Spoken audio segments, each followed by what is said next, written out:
Ruth बेडर Ginsberg के बारे में कुछ जानकारी।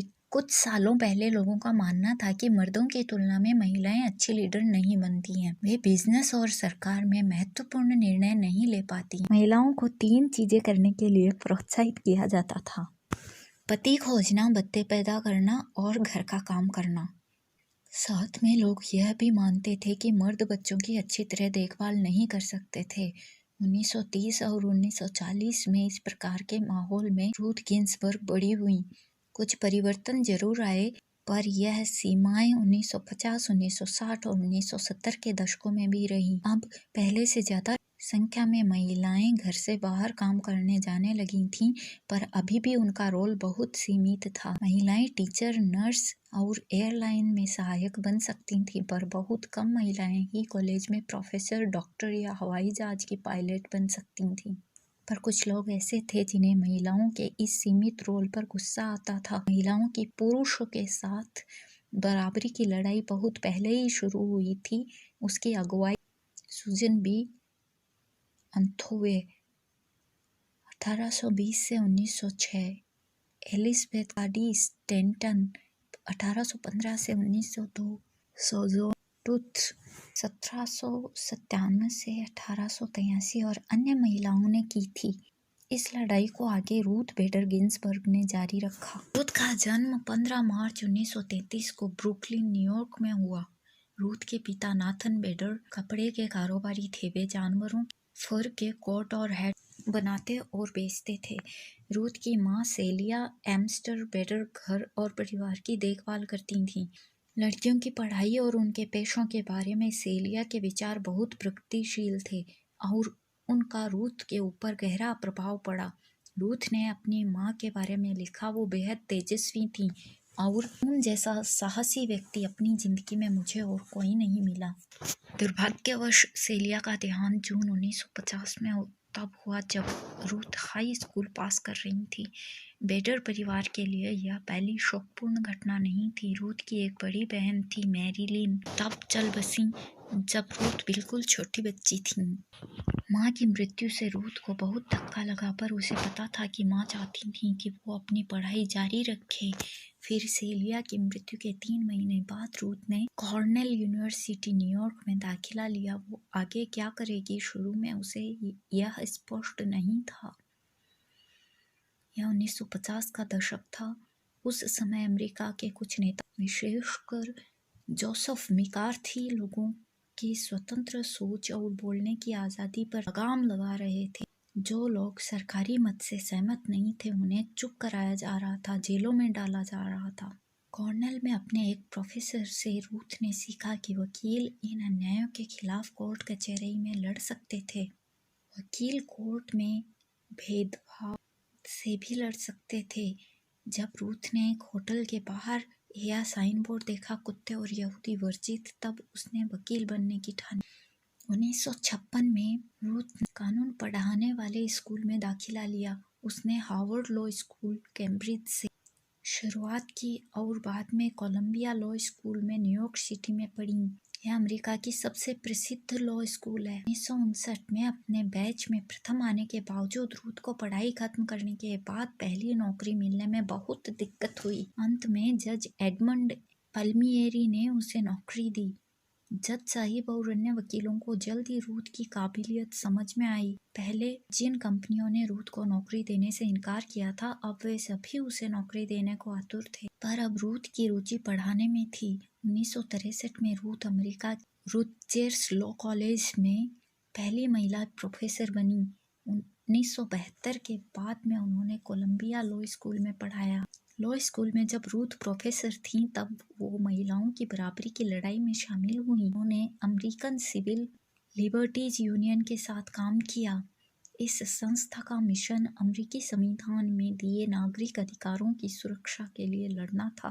संविधान की व्याख्या में अगर कोई मतभेद हो तो उसका निदान कोर्ट में होता था, जिसमें अमेरिका का सुप्रीम कोर्ट शीर्ष पर था।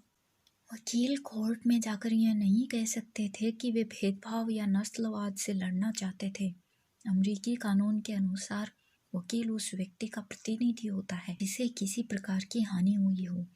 वकील कोर्ट में वकालतनामे के जरिए अपने मुवक्किल की शिकायत पेश करता है। रूथ ने ऐसे कई पुरुषों और महिलाओं की पैरवी की जिन्होंने गलत मान्यताओं और नियमों के कारण नुकसान और अपमान सहा था और जहां महिलाओं के साथ भेदभाव हुआ था।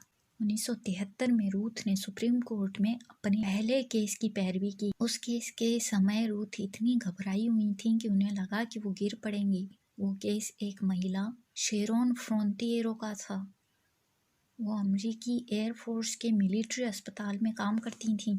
एयरफोर्स के पुरुष अफसरों को अपनी पत्नी और परिवार के लिए मेडिकल भत्ता मिलता था, जिससे वो डॉक्टर या डेंटिस्ट की फीस दे सकते थे, पर महिला अफसरों को अपने पति और परिवार के लिए वो भत्ता नहीं मिलता था।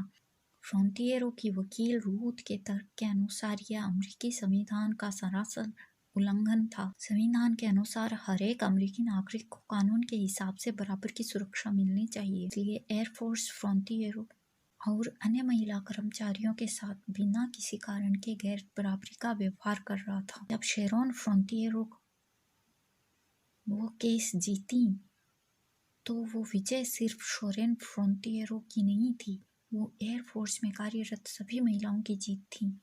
वो जीत उन सभी लोगों की थी जो पुरुषों और महिलाओं में समानता और बराबरी चाहते थे। रूथ द्वारा इस केस और अन्य केसों की पैरवी के बाद सुप्रीम कोर्ट ने अपने नियम बदले। अब अगर सरकार पुरुषों और महिलाओं में कहीं पर भेदभाव करना चाहती थी तो उसे बहुत स्पष्ट कारण बताना जरूरी था। रूथ ने समता की लड़ाई लड़ने वाली एक वकील एक्टिविस्ट के रूप में अपना रोल इन शब्दों में स्पष्ट किया।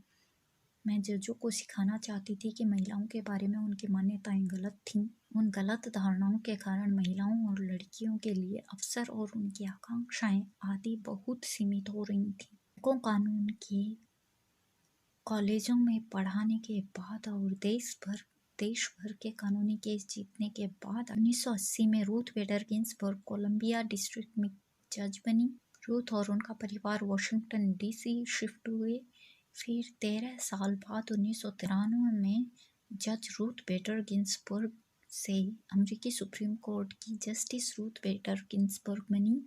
वो पहली यहूदी और दूसरी महिला थीं जो अमेरिकी सुप्रीम कोर्ट की जस्टिस बनी। 1981 में सैंड्रा डे ओकुनेर अमेरिकी सुप्रीम कोर्ट की पहली जस्टिस नियुक्त हुई। जज और जस्टिस की हैसियत से अब रूथ किसी मुवक्किल की पैरवी नहीं कर सकती थी, पर वो अपने कानूनी मतों और निर्णयों द्वारा निष्पक्षता और बराबरी के लिए सतत रूप से काम करती रहीं। उन्हें उनके लिए सबसे गर्व की घड़ी 3 साल बाद आई जब वे सुप्रीम कोर्ट गईं।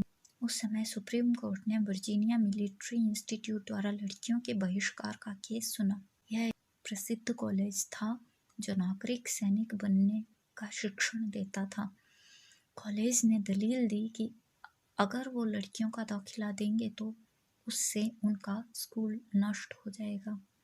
जस्टिस गिन्सबर्ग ने वर्जीनिया मिलिट्री इंस्टीट्यूट की दलील से अपनी असहमति जताई। उनका विश्वास था कि लड़कियां भी उस कठिन कोर्स और शारीरिक ट्रेनिंग को अच्छी तरह झेल और सीख पाएंगी और लड़कियों को उसका पूरा अवसर मिलना चाहिए। लड़कियों का बहिष्कार करना संविधान में उन्हें दिए बराबरी के अधिकार का उल्लंघन था, पर उस केस में जस्टिस गिन्सबर्ग को अपनी असहमति नहीं दिखानी पड़ी क्योंकि 6 और जज थे जो वर्जीनिया मिलिट्री इंस्टीट्यूट से असहमत थे।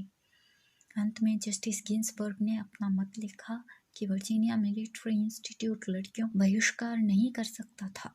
उन्होंने लिखा, आज लड़कियों और महिलाओं को अमेरिकी प्रजातंत्र में पुरुषों जैसा समान दर्जा मिला है।